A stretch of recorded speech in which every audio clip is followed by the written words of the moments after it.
Nice work, Rainbow Dash. Ponies are thoughtful, compassionate, reasonable creatures. We might sometimes be driven to violence, but most ponies, most of the time, are simply trying to do the best that they can. However, now and then, ponies can go a bit off. I don't think that Twilight would have left Discord in that place if she hadn't been obsessed with finding a final solution to the war. I think that, in better times, we would have demanded that Luna and Golden Blood stop tormenting and using him. Likewise, in certain circumstances, I take defeat particularly hard. Far more than just my usual screw-ups. These sort of things happen. Like right now. Clippers! Glory muttered, holding out a hoof. I pulled the electric clippers off the shelf. Apparently, this was a heavy-duty model for preparing patients for surgery. Glory, are you sure you need to do this right now? Clippers! I sighed and set them on her hoof. She tapped a button and the blades started to buzz. Without another word, a shower of rainbow mane cascaded around her shoulders. Heh! You won't change color, huh? Well then, that means I'm just gonna have to get rid of you! Okay, this was getting a little bit scary. Put a hoof on her shoulder. Glory! Just a minute, Blackjack! She hissed as she moved the clippers along her mane. Finally, she set them down and stood, staring at Rainbow Dash's reflection in the mirror. She pointed a hoof at it. Ha! Can't be Rainbow Dash without the rainbow, can you? The bald blue pony shouted. Glory, I groaned, covering what was left of my face with a hoof. I knew that somewhere, if it still existed, was a little blue weed that was laughing its roots. Scotch, my face, but she wasn't listening. Let me just get to my tail and... She paused and closed her eyes, rubbing her nostrils. Ah! Achoo! She sneezed, and at once her entire mane popped back into existence. She stared, her pupils pinpricks. Then she screamed and threw the clippers with all of her strength at the mirror. Goddesses, damn it! Why won't you go away? She cried as she broke the clippers and the mirror shattered. Pieces tumbled away from the sink basin. Her forehooves seized one of the larger shards of the broken mirror. I'll cut you away! That's it. This was fun while it lasted. A metal hoof smacked the broken shard out of her grasp, and I scooped her away as she started thrashing. No! No! I can't look like this! I can't! Being a Dashite was better than being a Dash!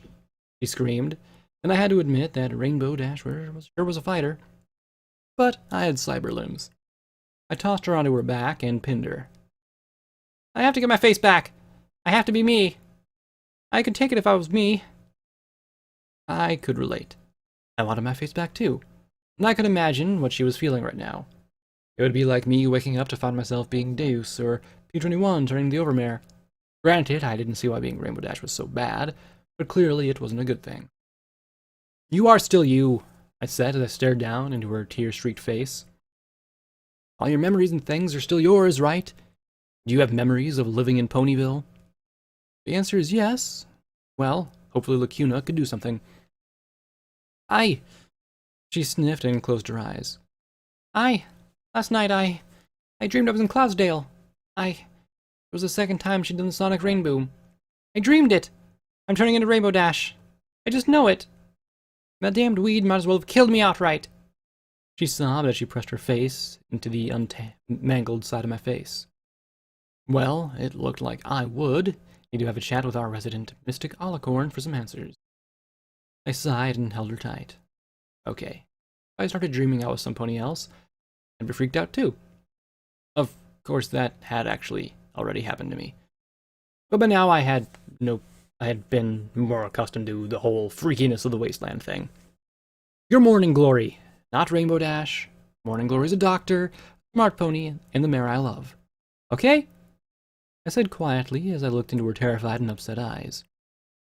Right now, there are two ponies who need Morning Glory's help, not Rainbow Dash's. For some reason, my words didn't seem to comfort her.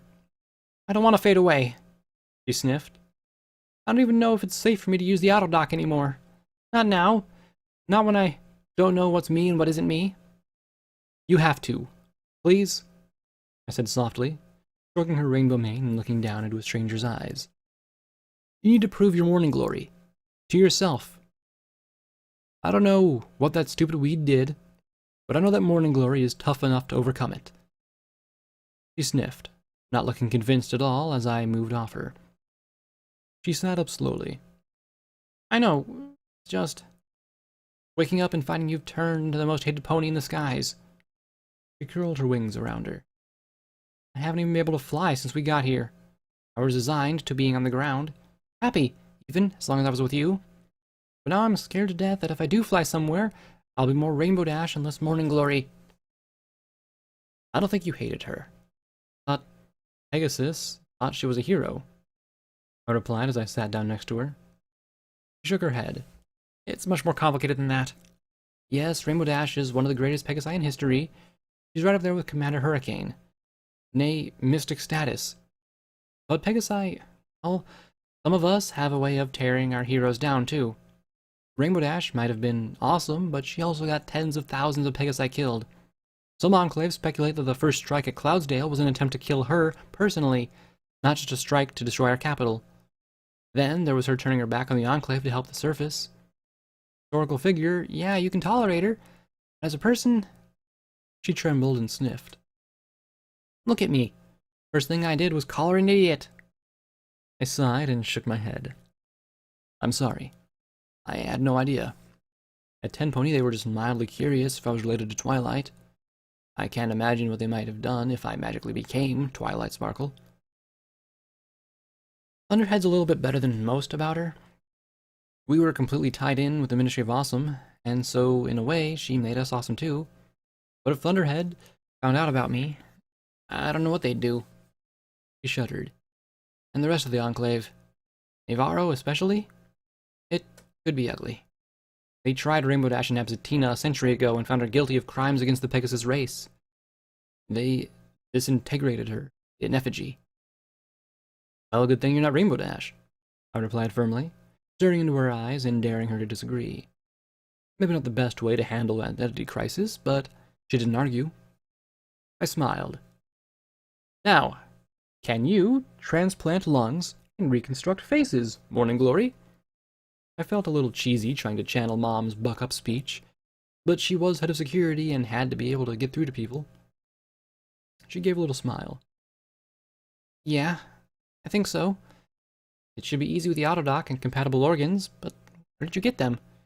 Did you have Sanguine grow them for you? She asked as she shook off bits of rainbow mane that clung to her. I looked away. Something like that. Doesn't matter now, though. Gone and buried. Too bad, he sighed. That kind of technology would have been incredibly useful. A pity it had to be under the control of that monster. I thought of the flux being sucked out of Discord. There were other drawbacks to it, too. Suffice to say that it's better to not think about it. Hopefully, she'd leave it at that. She looked curiously at Boo, who was curled up in the hospital room bed and watching her with quiet, dull expression. This is... well, I'm calling her Boo.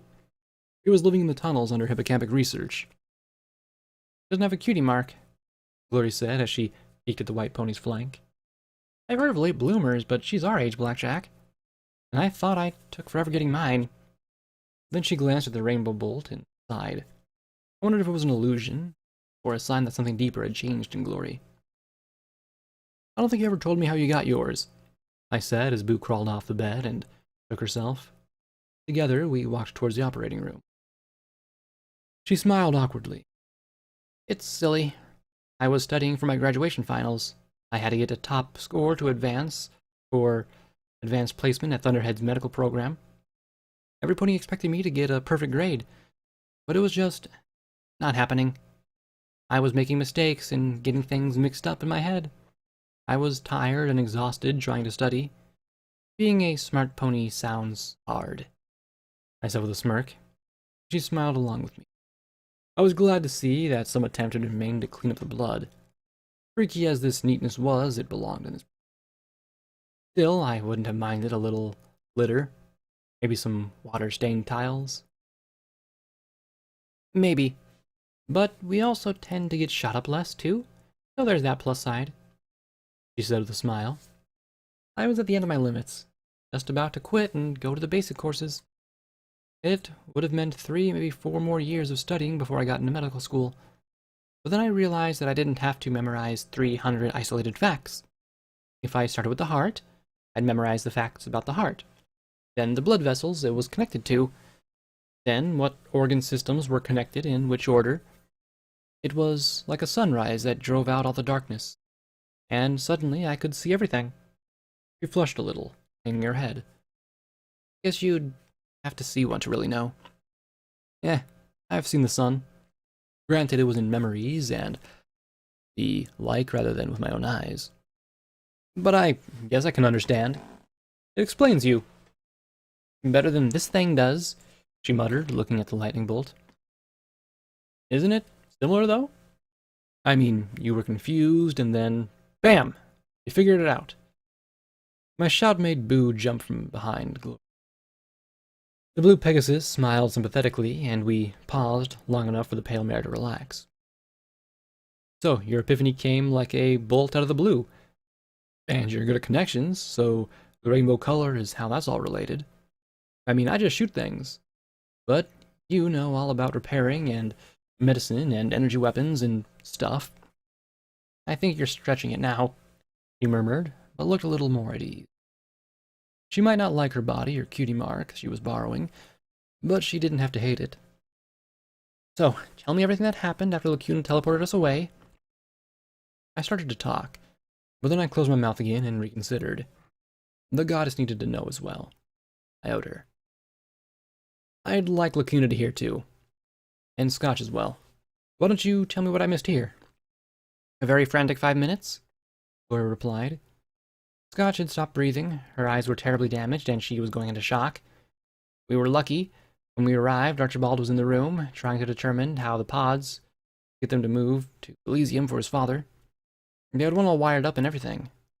To argue, but Lacuna was very persuasive. Shouted telepathic insults will have that effect, came her smooth voice in my mind. Then she asked, in a more formal, imperious tone, What did you learn at Hippocampic Research? Was Chimera intact? Hello, goddess? The facility was a wreck. We got enough of it to work to make some spare parts for myself and Scotch. Unfortunately, the security systems were attacking us. I had to destroy what was left to get away. The purple alicorn snorted. Very well. I expect the other will be in Canterlot soon if she finishes mucking about with the Rangers. Hopefully she'll have better results. I started to turn away. I freed Discord. That made her freeze in her tracks. Then she slowly turned to look at me in shock. You did what? I freed him, I replied firmly as I trotted up towards her. It was the least I could do after Twilight left him there, trapped in that star metal coffin. Her shock gave way to anger, but I didn't let up. You knew what was being done to him. You knew! But all you cared about was figuring out how to make alicorns. Don't you presume to lecture me! You don't know what he did to me, my friends, and the kingdom! I looked right into the eyes of Twilight Sparkle. Really? Did he turn any of you into stone? Did he drill holes in your body? Did he torture any of you? Suck out your blood for his magic? I asked as I advanced, pointing a hoof at her. 200 years in agony. I don't care what he did, Twilight, no one deserves that. Discord was a monster that fed on misery and strife, Lacuna shouted. And how was that what ponies did to him any less monstrous? I said, not giving an inch. What if it had been done to another pony? The fact that it was Discord didn't change how wrong it was. I meant to speak to Luna. I forced a recall of the flux once I knew how dangerous it was. Discord. It was a very busy time, Blackjack, she stammered, then shuddered. The alicorn swayed and whimpered as she curled up. I'm sorry. Twilight? I asked as I knelt. She looked up at me with teary eyes, and I hissed softly. I'm sorry, Lacuna. So is Twilight. Please, understand that she is sorry. She just forgot. She closed her purple eyes once more and shivered. I reached down to stroke her mane. The goddess put her shame in me, her guilt. She was ashamed of so much, so sorry for what she had done. Please, believe that. Please. She pressed her face into my chest and whimpered softly. I do. Lacuna, I do. I said quietly. I'm sorry. That place was really messed up. You know what happened there? Copies, fusion, flux, discord. You know that you doomed us all by setting him loose. Lacuna sniffed. His power is immeasurable. I sighed. Yeah, and if I have to, I'll deal with him later. But he's chaos, right? The purple alicorn looked at me with a troubled frown, then nodded once. So if everybody expects him to act one way, then the chaotic thing is to do the opposite, right? I asked with a hopeful smile. Unless doing what is unexpected is expected, so he does the expected to be unexpected, Glory offered. Or he might unexpectedly be unexpected by doing what's expected. I'm not exactly sure how the math works out. Do two unexpecteds become expected? No, I think they are squared, Lacuna replied. She wiped her eyes and gave me a thankful smile to my rainbow-maned love. I clapped my hands together. Ah, stop! All this egghead talk is going to educate me. The pair just looked at each other, then laughed into a discussion of theoretical discord unexpectosity states. I felt a migraine coming on. Evil ponies. Evil, smart ponies. But at least I gave them both a reassuring smile. I filled them in on what had occurred at the complex, glossing over the specifics of the source of the organs. Thankfully, Lacuna didn't get into those specifics either. The mare seemed to be trying to deal with the emotions shoved into her by the goddess. It seemed to physically weaken her. How much mental anguish and trauma could a pony take before they just couldn't anymore? If something happened to the goddess, would Lacuna be affected? Would she be free, or would she crumble or explode? I really didn't like these unknowns. I was glad that I didn't know what their little Pip was up to. As long as we walked, Glory remarked on Boo several times. She seemed unconvinced that the white pony following me around didn't know how to talk. I suppose the idea of a fully grown pony popping out from nowhere was a little hard to swallow. It wasn't until Boo relieved herself right in front of us that Glory concluded that yes, she wasn't quite right. And guess who it was they looked to clean up after her? Well, I was, the one who brought her here. And it wasn't the dirtiest job I've had. I tossed the mess and the rag down the garbage chute at the nurse's station. As we approached the door to the operating room, I balked. I could see a set hoof in the room where I decided the fate of 40 foals. Wait, what's that? I asked as my ears picked up a noise from within. A sharp be-doo, be-doo, be-doo, playing over and over again. Glory went pale, jumped into the air, and streaked down the rest of the hall, slamming through the double doors as hard as almost knocking the hinges off. Lacuna! Came her scream a second later. The world disappeared in a purple flash. Then the world returned, and I was back in the middle of the operating room, besides the very table where my insides became my outsides. The robotic arms looked particularly sharp at that moment. Power fault! The stasis is unstable. We have to transplant our lungs now. I don't know if we'll be able to stabilize the pod. Fortunately, the crates Sanguine had were right next to the operating table. Where's P-21? I asked as Glory rushed to the terminal podium in the middle of the room. Boo hung back at the smashed door, blinking with fright and confusion. I don't know. I also don't know how long the pod's been malfunctioning, Glory said as she tapped the keys with her hooves. There's a reason you don't fiddle with these things. When something's in stasis, you leave it alone. I have no idea what parts of her body might have undergone cell death if the field strength wasn't even. The mechanical arms lifted. Lacuna, teleport her onto the table, then get all the healing potions you have prepared. This is going to be a messy transplant at best. She's going to need an IV feed as soon as we replace your lungs and eyes. Glory swallowed, her hooves tapping. I have no idea if this system is 100% either. I was hoping P-21 would spend a few hours helping me check for bugs. She licked her lips nervously as there was a flash in the beeping pod, and suddenly Scotch appeared on the table. Why didn't I focus on that rather than changing my main? You thought you had the time. You didn't know the pod would malfunction, I replied. Scotch looked dead. She reeked of chlorine and her eyes were swollen shut. Patches of her raw hide were discolored, as if she was burned. The smell had hit me like a hammer. Only the tiny rise and fall of her chest gave any hint that she was alive at all. She whimpered, starting to shake. "Black," she said weakly. "Hurts." I rushed to her side. "It's okay. We're gonna fix you up, Scotch." "He didn't talk," was all she said before I was being brushed aside. "Roll her onto her back, Lacuna," Glory instructed. "I'm breaking about 30 or 40 rules for hygiene and post-operative infection prevention," the mare murmured as the arms began to whirl and hum. Glory then rushed to a cart beside the operating table and opened a bottle.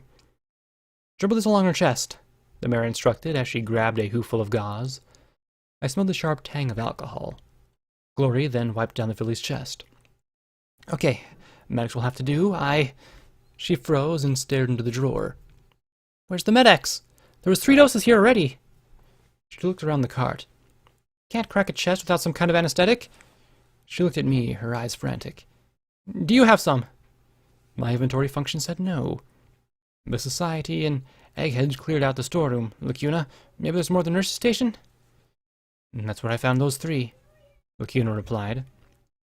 I took my saddlebags and opened them, dumping every bit of trash and salvage I'd trotted across. I had to have some. Metal-crowned thingy I'd found in Miramare bounced twice on the tile floor and rolled away. Guns and bullets were useless. I was useless here. Then Lacuna swept the crown with her magic. "A recollector. Perfect. Blackjack, give me a memory orb," the Alicorn instructed. I looked at the scattered orbs. Well, eeny, meeny, that one. I picked it up with my mouth and trotted over the table. I didn't want to risk getting sucked in with my wonky horn and all. The Alicorn put the crown on Scotch's head, and then slotted the orb into the spot where the black opal had been. It must have fallen out somewhere. At once, the filly went limp. "I hope that's the gala," I murmured. Wait, did I even have that orb? Ugh, I needed to catalog and label these damned things. "Okay, get clear," Glory said as a pink talisman lit up over the operating table. "I should stabilize her long enough to get finished now that she's under." I heard the purr of electric clippers, then saw a familiar vibrating blade move towards the filly. I swept up my fangs with my hooves and magic and dumped them into my bags, letting the inventory spell take care of the packing. Good. It's cutting nicely. All her internal organs seem to be functioning as well as can be expected. Her heartbeat is weak. We need to get this done fast. I heard a wet noise fill the air and looked away. I did not like operating rooms. No, thank you. I looked over at the malfunctioning pod and trot closer. A pink pony in my head put on a brown cap and I lifted a magnifying glass. There was dirt smudged onto the control panel next to the pod. "I need to find P-21, I said sharply as I turned and ran for the hall. Boo scrambled out of my way. I needed to find him. Now. Missing Med-X, and he'd done something to the pod. He could hide from my eyes, but not from my EFS. I spotted a blue bar all by itself and homed in. I found him lying in the bathtub nearby, Dusty's hat pulled over his face. The 3 empty syringes were on the lip of the sink beside him. I felt a rage and fear like I hadn't felt in a long time. "Interesting place for a nap," I said sharply. "Go away," he murmured thickly. "Scotch in surgery now. She might be dying. Some pony messed with her pod," I said as I looked at the dirt on his hooves. He just lay there, twitching a little. "Go away," he repeated, putting a little more effort into it. I pulled the hat away and stared down at his constricted pupils as he stared up at me. His spasming limbs were relaxing bit by bit as he closed his eyes. "You took the chems for your daughter's operation to use yourself? How could you? And what'd you do to her pod? Did you try and open it?" I said lowly, and my eyes threw up a targeting reticule on his head. For once, I wasn't disturbed by that. I was way too angry. "Did you try and kill her?" He just lay there. "I'm sick of hurting." "Your leg is fine," I yelled at him, feeling sick myself. "It's been fine for more than a week. What the hell is wrong with you?" He covered his face with his hooves. Hurts. I don't want to hurt anymore. What do you mean? I asked with a frown. What hurts? Maybe there was something actually wrong with him. Everything, he muttered. Everything always hurts. And when you're hurt, you're a good pony, you get a shot, and then it doesn't hurt anymore. Or if you struggle and fight, you get a shot, and it doesn't hurt anymore either. He closed his eyes again. Go away, Blackjack. I tried to tell her, but I couldn't say a word. I just leaned against it and didn't say a thing. I needed a shot so bad. Everything hurts. Okay, don't think about that just now. If you were a bad pony, medical would give you a shot to help you perform. Are you saying... Do you mean that back in medical, in 99, they kept you dosed up on Med-X? After what the overmare did to my ass on a regular basis, what do you think? He said with a grumble, glaring up at me before staring away into the side of the tub. I was so glad Daisy busted my leg. It was an excuse to have a shot whenever I wanted. When we were in flank, I stocked up. I could just not hurt. But then I ran out. When? I asked softly. The arena. Reapers weren't big on painkillers, I guess, and Megamart had run out. I was only able to get one shot from Bonesaw, and I kept thinking about 99, and how we'd failed, and it hurt so much, so damn much. Everything hurt so damn much. I just wanted it all to stop. But then I saved you, I murmured. Why didn't you tell me you hurt so much? Because you don't. You get shot, stabbed, blown up, and raped, and I never once heard you say, "Oh, it hurts too much. We have to stop." He let out a little sob. I just want everything to stop hurting. I thought the arena would be perfect, but then you stopped me, so I did just stay close to you until something killed me. But I just kept on living, and now even one shot isn't enough. Now it takes 2 or 3, and they were just lying there, and I hurt so damn bad, but I'm not dead yet. I touched his shoulder, but he jerked away. I sighed. And Priest made you hurt less. Yes, but he's gone. He screwed up his eyes and hissed softly in pain. I don't know what I thought. I thought for a while maybe I could do some good, get through it, be like you. But he turned his face away. We went to Hippocampic. I wanted revenge, but I also wanted to stop hurting. You were staying with me because you thought I'd get you killed. I murmured softly, feeling a cold and hollow once more. I hadn't felt this way in a long time. He sniffled and nodded. With all the shit you attract, I figured something would get us sooner or later. But you just kept on throwing yourself into the meat grinder, over and over. They nailed your legs to the floor and we cut them off you, and you still... Goddesses, Blackjack, how do you keep going? He asked as he looked up at me in anguish. And then you died, and I was alive. And all I wanted was to swap places with you. He laughed brokenly. You know what I thought when I saw Dusty die? Damn. Lucky mare. I sighed, leaning down and stroking his mane gently. Everything hurts, Blackjack. Everything. I was so sure that the hurting would stop in that damned laboratory. A shot, a turret, that goop. I just wanted something to kill me, so that you could go on and save every pony. Something. But somehow, you saved us all. Again. Because that's what you do. He closed his eyes again. Please don't save me. Just, please leave me here. I'm so sick of hurting. So damn sick of everything. I looked down on my friend and stroked his mane. I had no idea what to do. No idea at all, except... Hush now, quiet now, it's time to lay your sleepy head. No, I save ponies. I don't kill them.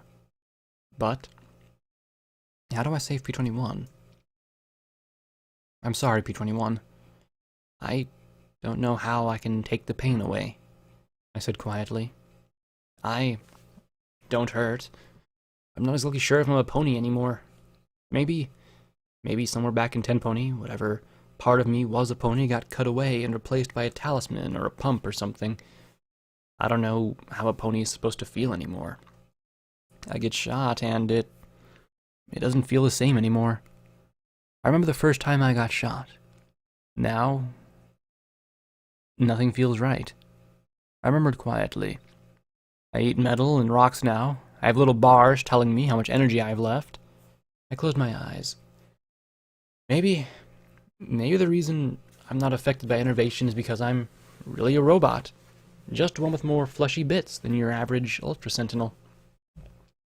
He shifted and looked up at me. But right now, Glory is doing the transplant to try and save Scotch's Tape's life. And even with the organs, she might not pull through. I sighed, stroking his mane. I know what it's like to hate yourself. I know what it's like to want to end the pain. I do. I know how it feels to be violated and just want it to be over. I'm sorry I couldn't help you. I'd been on the mattress before, the very place he was now. I took a deep breath. If you lie here like this, and don't go to her, and she lives, then she isn't your daughter. One way or another, she'll get past this. Maybe you won't. But I guarantee that if you stay here like this, right now, and she dies, then you'll be just as dead as if we left you back in the arena.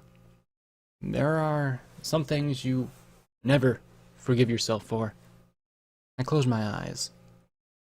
Either way, I'm not going to leave you here just waiting for the pain to come back, because it will. Lying here causes the pain. He lay there and kept his eyes closed for the longest time. I knew that chems and his own self-loathing were keeping him there. I could have dragged him out easily, but it didn't matter. The mattress he was stuck on would have been any place that I took him to. Only he could get off it, and I didn't know what we'd do if he didn't. Then he shifted a little, rolled over and put his hooves beneath him. Slowly he rose, and I put a hoof out to steady him. I sniffed as he took one step out of the tub, then another, then stepped free. Why do I keep on following you, Blackjack? He murmured as he slumped against me. Why do you think that I can be a better pony? More than a trick pony. Because you can. I can see it. Duct tape could too, I replied with a small smile. Now, I think there's a waiting room thingy near the operating room. We can go there and, wait. He missed the obvious opportunity to point out my obviousness, just ducking his head and focusing on walking without falling down. We reached the waiting room. He took a seat and closed his eyes. I took out my magic primer and stretched out on the couch. Concentrating on turning the pages took my mind off Scotch, but not off P21. I didn't know anything about drug addiction. Gloria tried to talk to me about it, but to me it was more of a chems do damage to your body, so they're bad type deal. I never thought of them changing the way a pony thought and acted. They were supposed to be pop some fixer and you were good. Had P21 really been in pain for so long? Was it really a real pain from like an injury or something in his head? This sounded a whole lot too serious for just a fixer or two. Boo slowly crept into view. I smiled and talked softly until she came over and to get a mane rub. I fished out a slightly smushed fancy butt cake and she ate it happily. I tried to keep my mind off the question I couldn't answer by flipping through the primer. I was getting through the basic telekinesis practice spells. I practiced lifting and lowering duty and sacrifice. The revolvers were heavier than vigilance. Theoretically, I should have been able to use a half-dozen pistols with my magic, but in reality, it was far easier to float an object than to aim and fire. Your brain literally had to judge and juggle from one weapon to the other to use them all if you were going to do more than just fire blindly. Duty and sacrifice were different, though.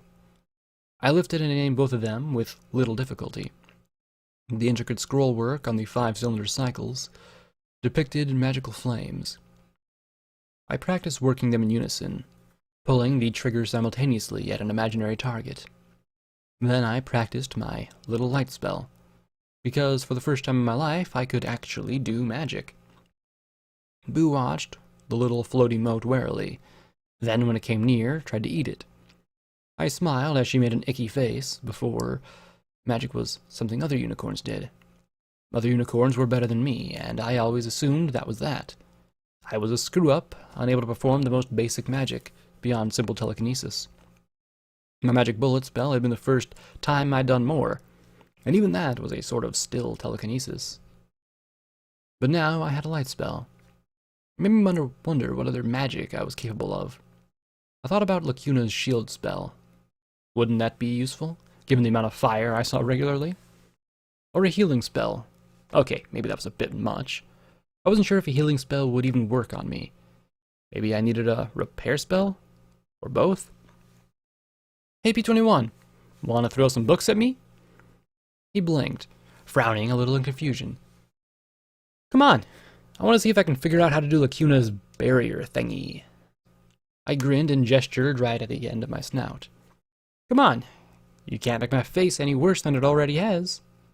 So give it your best shot. You know, for having 3 doses of Med-X in him, he could really throw the waiting room magazines and books really hard. After 2 dozen, I had a bloody nose and a ringing headache and wasn't any closer to making a magical barrier. Maybe I could talk to Lacuna about it. Before, though, I would have just given up. Blackjack is a screw-up. Blackjack can't learn. But now I knew magic was more than just my inability. Of course, I had to get pummeled with a half-dozen more books before I finally got P21 to stop throwing them. Okay, clearly the whole magic shield thing is a little more complicated than just imagining a wall or something, I said as I rubbed my horn. Well, if you ever need more books thrown at your head, I'm sure you won't have any lack of volunteers, he replied with a small smile. You know, I've got to wonder, how do you make those shots with your grenade launcher? I asked as I looked at Persuasion on his hip. I mean, I know it takes a lot of skill. I don't know. I suppose it's a earth pony thing, he replied with a shrug, looking at the door to the operating room. I can't do magic or fly, but say I need to get something somewhere. I know just how hard and how I need to kick it to get it where it needs to go. Oh yeah? Prove it. Put a magazine on each of those 3 seats there, I said as I pointed across the waiting room. He looked at me flatly and reached over, bit 3 magazines and tossed one after the next onto all 3 seats. I frowned sourly. Okay, do it again. And so he did. And 3 pre-war books landed on each stack. Yeah? Well, I can do magic. He stood, walked slowly towards a garbage can in the corner, and pulled out a tin can. Then he looked at me and kicked the can hard. It bounced off the wall, and I ducked as it whizzed past my head. Ha! I laughed and pointed a hoof at him. Then I heard a ping behind me and a ting above me, and felt the odd sensation of the can landing squarely on my horn. I looked at him and his sad little smile, levitated it off my horn, put it in my mouth, and started chewing without taking my eyes off of him. Touché, he replied as he took a seat. He closed his eyes for a moment. How do you do it, Blackjack? How do you keep on being you? No pony else is dumb enough to take the job, I replied with a chuckle and a shrug. I mean, really, the uniform's nice, don't get me wrong, but I think I have something explode on me or near me on a daily basis. Any pony with 2 brain cells knows that it's not worth it. I grinned at him. I expect I'll figure it out in a month or 2. If I was alive, that is. That's what I mean. He closed his eyes and shook his head. You helped Sanguine. Even after everything he did, you helped him. I opened my mouth, but he quickly added, I'm not saying you were wrong, even if I think you were. It's just, you do things that are amazing. You laugh and joke, and you just keep coming back for more. Not always, I said, feeling myself. Wait, was I blushing? Thank goodness, he replied as he closed his eyes. You know, after Priest, when you were on your bed like that, I have to admit, part of me was relieved. Relieved I screwed up. I asked with a frown. Relieved you could mess up. Following you hasn't been easy at all. But it's been a heck of a show. You're so good. You are. You try so hard to be good that... I'm not a good pony, I replied firmly, looking away. Wow. Maybe my face was too cooked to blush. I want to be. I try. And that's what makes you good. He laughed softly, mirthlessly. He looked at me long and low. Sometimes I still can't believe the things you do. I mean, I really can't.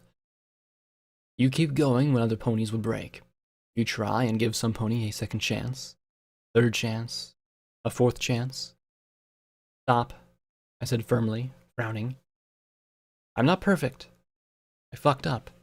I fucked up big. Remember? I do. But in spite of that, you keep going. You keep on being good. For some reason, his praise was starting to annoy me. You never give up, even when any pony else would. Sometimes wonder what would make you stop. I rose to my hooves, and Boo raised her head in alarm. Damn it! Do you want to know why I keep going? It's because if I actually stopped for 2 seconds to think about things, I'd want to blow my head off. I'm not a good pony. I'm a pony trying to make up for all the fucked up things that I've done. What I did in and 299. What I did to those foals. What I did to you. The fact I'm probably going to need an oil change before I have my period. That I have a crazy ghost pony driving or living in my pit buck who comes and goes as he pleases. I only keep going because I'll die if I don't. Not because I'm good. I sighed and looked away. I'll drag myself forward into a meat grinder because it's less painful than thinking about what I've done. I can give second chances because after my mistake, I'd want a few hundred myself. Maybe. But you haven't quit yet. Not on any pony. He said, quietly, stared away. He took a slow breath. I keep thinking about good pony. You, Priest, even Glory. And no matter how I try, I don't fit in. I'm not as good as the rest of you. You're fine, I said as I trot over to him, put my leg around his shoulders. It's not about being good. It's about trying to do better. If you quit trying, then you'll just get torn down bit by bit till there's nothing left. I sat and stroked Boo's ears as she lowered her head and started to snooze. He watched me, and then sighed.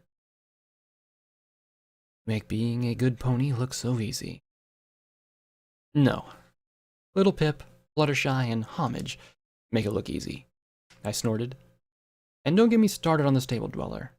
I mean, she can at least save her stable, in which she dwells, I assume, from whence she plotted her eventual salvation of all the ways. You know, I didn't exactly know what the stable dweller did to help Pony.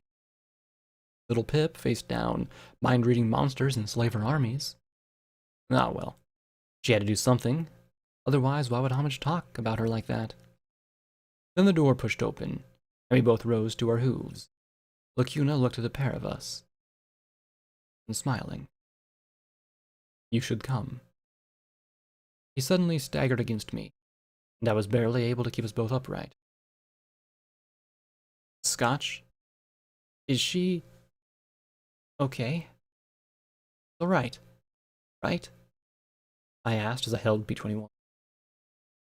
You should come, Lacuna said in our minds, and then pulled back.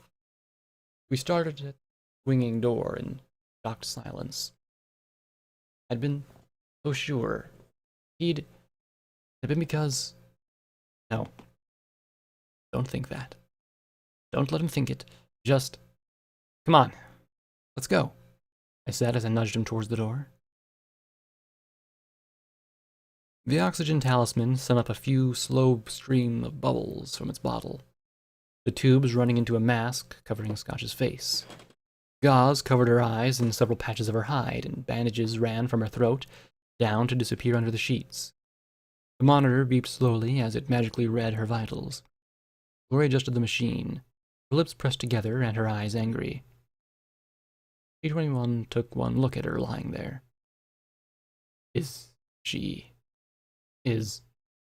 Honestly, I have no idea, Glory said as P-21's hind legs gave out. She glared at him. Some pony hit delicate equipment. Some pony took drugs I prepared for the procedure. Everything was rushed to transplant the lungs. We could have kept her stabilized through the prep.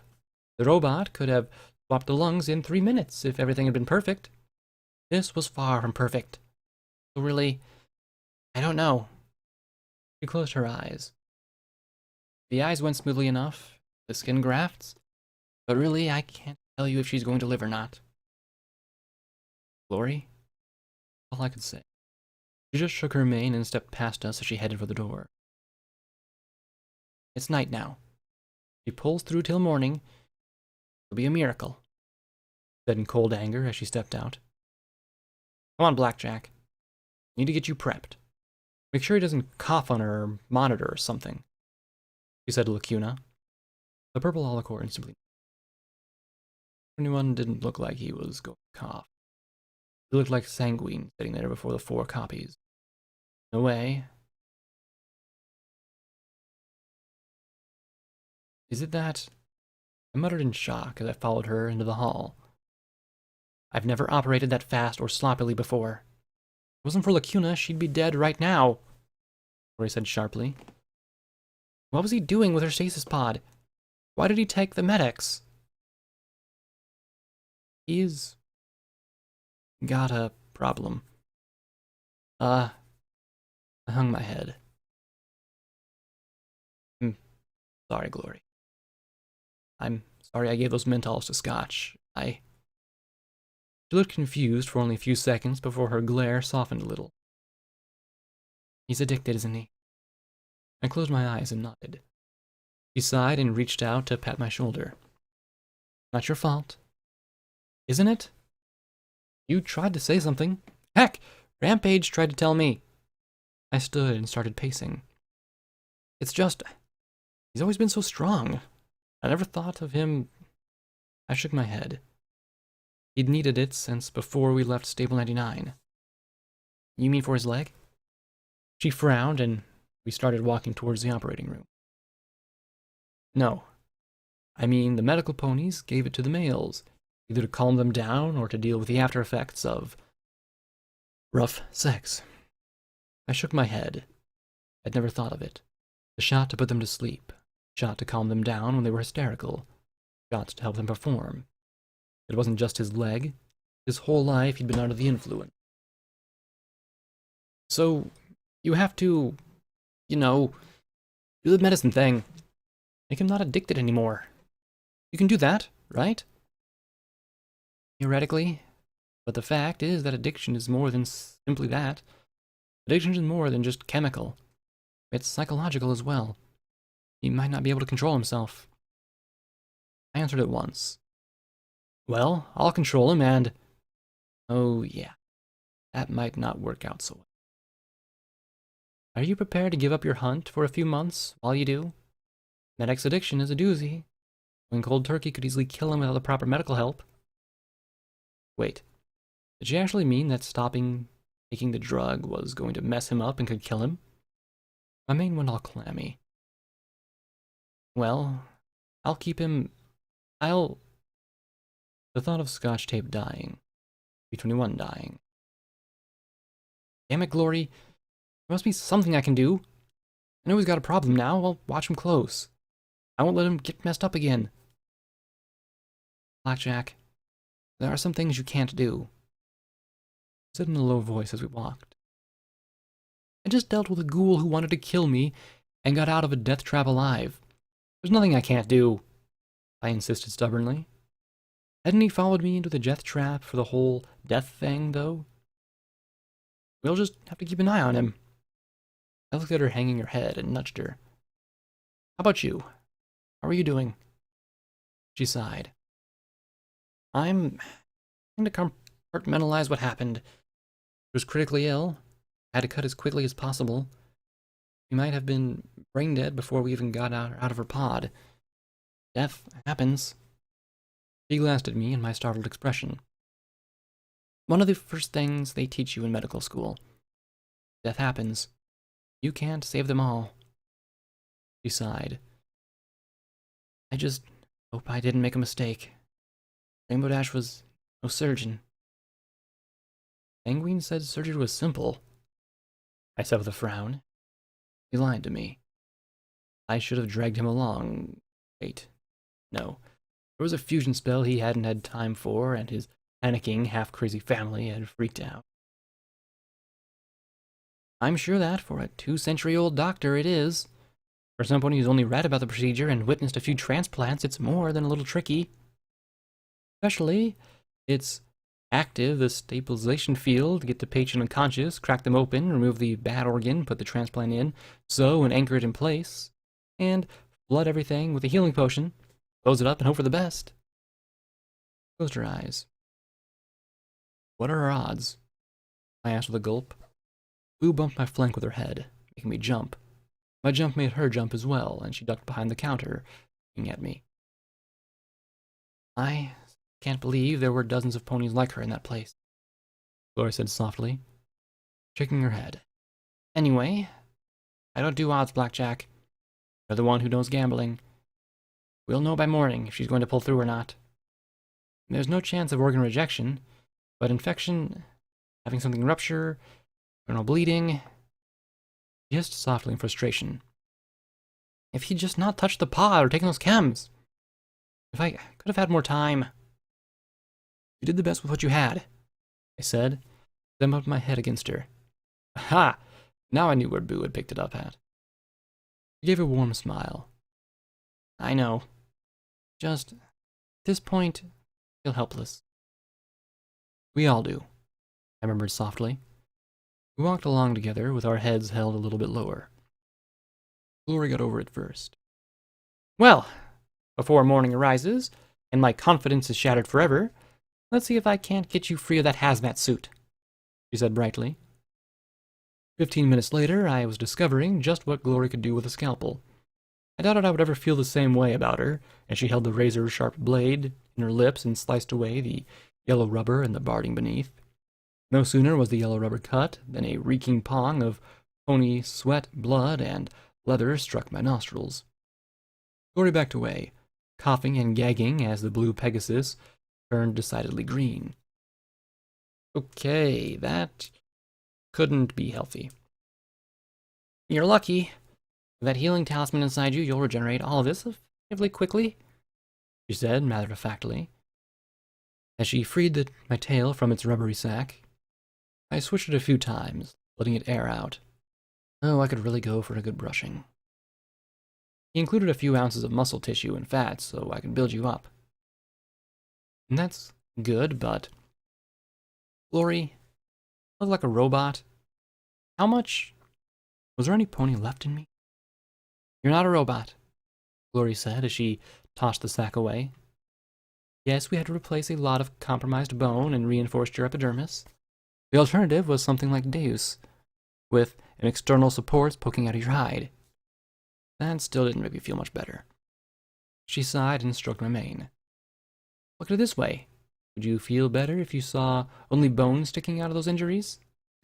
No, I said with a shiver. Then you shouldn't feel bad about being The metal. Gloria replied. You're injured, not damaged, and we're going to get you healed, not repair you, she said firmly. Then she took up the scalpel and finished cutting away as many scraps as she could. The only pieces that remained were rings, were bullet holes, and had allowed the barding and hazardous material suits to bond with my hide. It didn't hurt, but it didn't feel natural either. Natural. That was a term that could legally apply to me anymore. Okay, now the fun time. I'm out of Med-X, so we're going to have to use a memory orb. Hopefully it won't tear off until I'm finished. Do you have a preference? Gloria asked with a small smile. Given how jumbled up they were, I really just needed a case or something to label them. I sighed. Really, most of my memory orbs weren't all that pleasant to begin with. I really didn't want to relive Stonewing getting a cockatrice squished into him. Besides, now that I was out of the suit, I had something else to take care of. Give me a second, okay? I said with a flush. Why? Something the matter? How do I put this delicately? I need to use the little filly's room. As I trotted out of the bathroom, I really hoped that I hadn't just ruined the toilet. There were some precious things, and what I tried to flush, well, let's just say I wasn't too sure I could handle what I just pushed in. I made my way back to the operating room, but then paused. There was Dr. Tenderheart's office. I smiled as I stepped inside, looking at the terminal P-21 had hacked and the safe he had left open. He'd been so brave going on his own to try and find some way to stop the mad children. I'd thought Gloria died. I closed my eyes. I really couldn't say if I'd made progress since then. I looked at Marigold's file on the desktop, and slowly turned it over, looking at obscure medical work. Then the stacks of files slipped and fell onto the floor with a clatter, sliding in a fan of papers and folders. Great, Blackjack. That's great. I knelt down and started gathering them up with my hooves and horn. I knew it was irrational. It wasn't my office. Heck, anyone who had worked in here had been gone for 2 centuries. Still, there's space. As I picked up the last, I spotted a faint glowing glow from the open safe. Slowly, I pushed it open and looked down at a little glass yellow orb. I hesitated, then stretched out my hoof and carefully rolled it out. My fingers extended as I stared down at it. You're supposed to be in there. Interesting, rasped the dealer's voice, making me jump, and I looked aside with a scowl to see him staring out of the window. Oh, that just about sums up my entire life, I said with a little frown. What are you doing here? I just thought I'd comment on the variety, life, and the oddities, luck, random chance, all that, he said as he spread out 5 cards showing a royal flush. 1 second, you get exactly what you need. The next. He tapped 1 card, and it went from an ace of spades to a 2 of clubs. Nothing. How do you think that memory orb came to be there? Something you missed the first time through? What are the odds that you'd find that? No idea. I'm still waiting to find the memory orb that explains who the hell you are, I replied sharply as I stood on my hind legs and approached him. He smiled up at me, his hooves working the cards better than I could with my magic. I told you, I'm no pony special, just along for the ride. Horse apples, who are you? What are you? I asked as I looked him over. No pony special at all, he murmured softly. Is that so hard to believe? Yes, I replied flatly. My life is too interesting to just allow a random ghost pony to be living in my pip-buck along with a key to Equestria's darkest secrets. I mean, I'm supposed to, be some pretty odd shit, but this is a little much. Call me crazy. No, you're not crazy, he said in a dangerous, low voice loaded with rage as he stared out of the window, the distant green glow of the city. I saw his jaw work, his muscles flexing under the coat. He sighed. How did it come to this? You tell me, Golden Blood, I said as I crossed my hooves. Sitting on the desk upright, Oddly, my body had no problem balancing, so long as I actually didn't try and balance. "I'm not Golden Blood," he said quietly. I doubted that. But I knew there was no point in the whole cycle of accusing and denying. "But you knew him," I challenged. He didn't answer for several seconds. "No pony knew him. None of us. We all thought we had him figured out. Luna thought he was her loyal, evil counselor working behind the scenes. Fluttershy thought he was a helpless little lamb till he showed his fangs. Horse thought he was an idiot. Twilight thought he was a friend, then an enemy, then a friend, then an enemy, then who knew? And Spike thought he was a father." "And who did you think he was?" I asked. If I had to play games to get answers, I'd play and hope he slipped and revealed something. "Me." He arched a brow and looked out the window again. "He was the pony who blew up the world." He shoved himself away from the window, turning towards me with a scowl. "Oh, he didn't do it by himself. Don't get the idea that he twirled his mustache one day, gave an evil laugh, and set out to kill every pony. No. Ministry Mares, Celestia, Luna. Every pony was guilty. Every pony facilitated it. Every pony gleefully raced towards the edge, and any pony who didn't like it and thought it was wrong stayed silent. Golden Blood was just the architect who set it all up. If he'd just shut his mouth and died and let Luna fail, the world would have been a better place." "So why'd he do it?" I asked. The fury returned to his face as he glared at me for a moment, but then he cast his eyes away. "Don't know. Fluttershy, Twilight, Luna. He always did have a weak spot for assertive mares. Or maybe it was something else. Maybe the power and the secrets and lies wormed their way inside him till he snapped. Till one day he was so sick of it that he stopped playing the game," he said as he leaned towards me and clapped his hoofs together in front of my face, making me jump. "And then he found out you don't stop playing this game. You can't just change the rules. You can't suddenly make things right again."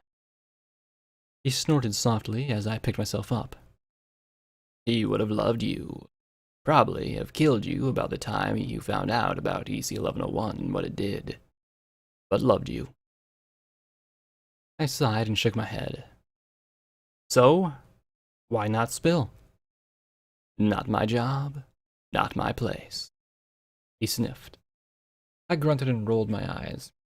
"Come on. Just disclose the details already. Dealer, or whoever you are. Why do you insist on all this mystery crap?" "Because I'm not playing the game anymore. Not like Sanguine was, or like you are. EJ Pony, the stable dweller." He laughed long and thin. "What? You think this is all coincidence? I don't believe in coincidence. All of you start wiggling about like a kicked-over anthril all at once. You start discovering the OIA's secrets, wars and death and chaos. It's 200 years ago all over again. The same fucking game still being played." "What game? What are you talking about?" I asked, backing away a little. Maybe I wasn't the crazy one. "I'm not playing a fucking game here." "No? Why are you trying to find out about the projects?" he asked as he licked his lips. "Why are you trying to find out where EC-1101 is getting to? Because you think it'll lead you to the answers, don't you? Why do you care about this shithole of a city? Why do you keep on fighting day after day?" He pulled out a card and threw it in my face. The surface was a mirror, and I stared at my tattered reflection. "Look at you. You're half-metal blackjack." Another card of me nailed over a crate landed on my hooves, my hide painted white and red. "Look at the shit you go through." Another card showed the atrium full of still ponies. One of mine's bloody rock crusher. One of 40's stasis pod. "Look at the shit you cause." "Shut up!" I screamed, the cards fluttering away like dead insects. as I backed away into the corner. "What do you want from me?" "I want you to stop playing the game.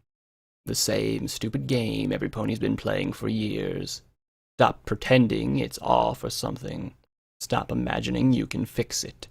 Can't save the wasteland. You can't save ponies. You can't save your friends. You can't even save yourself," he said as he took his cards and tossed them into his cowboy hat.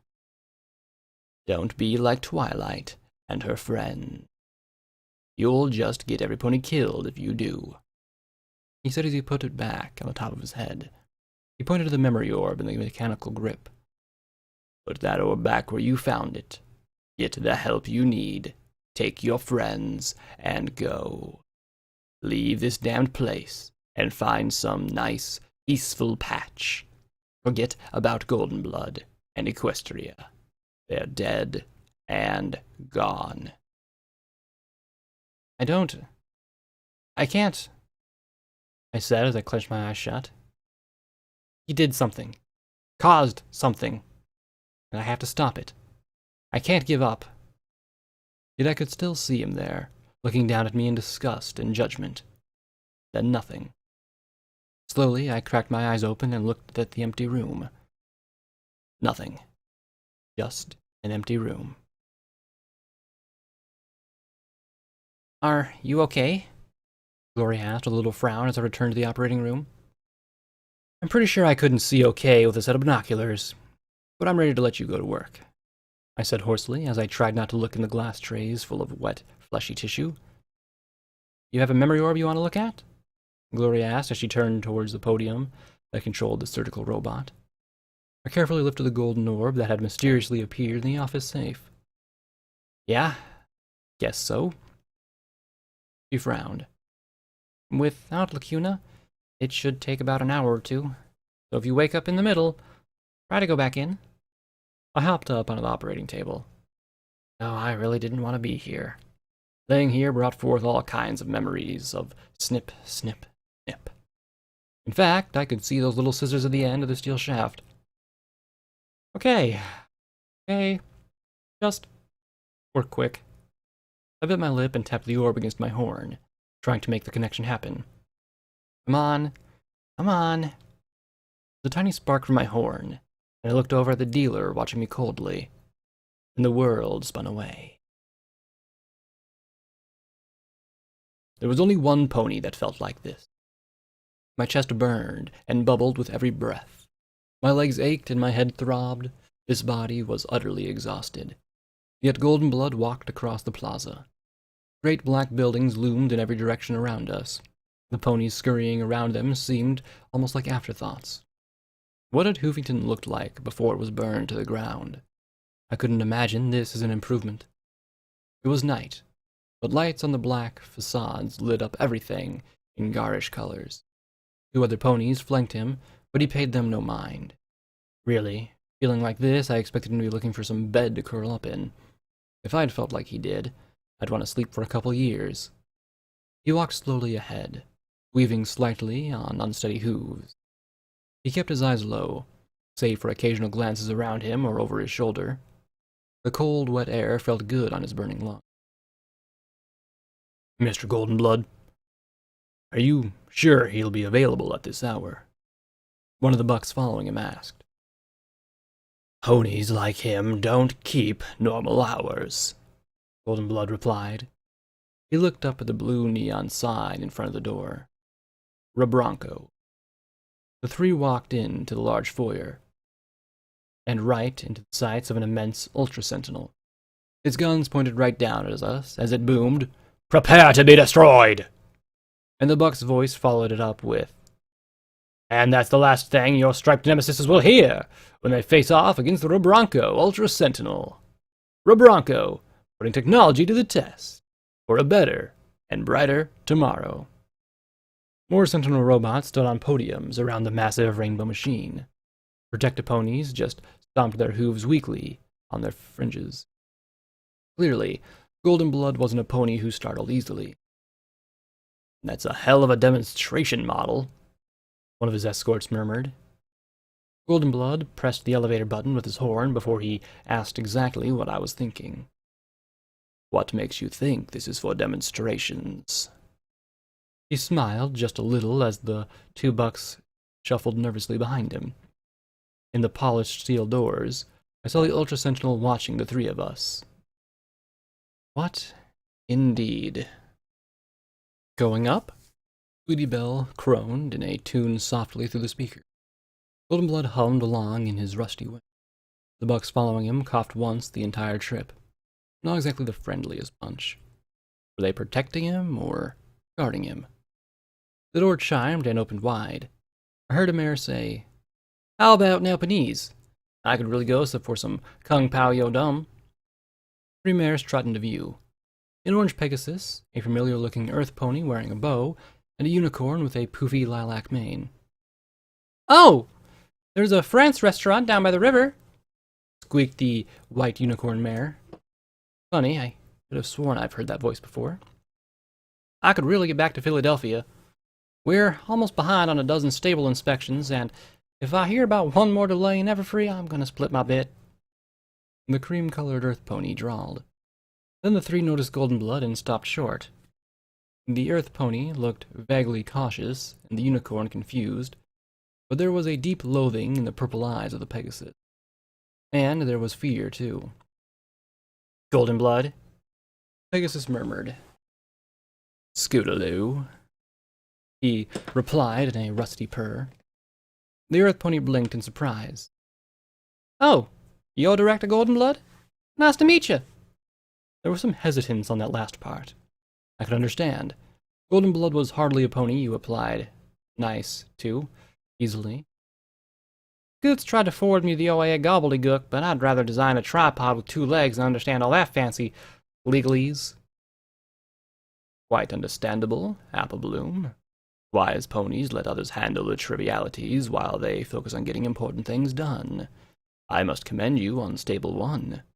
Very impressive. I'm sure Canterlot's finest were quite taken with it.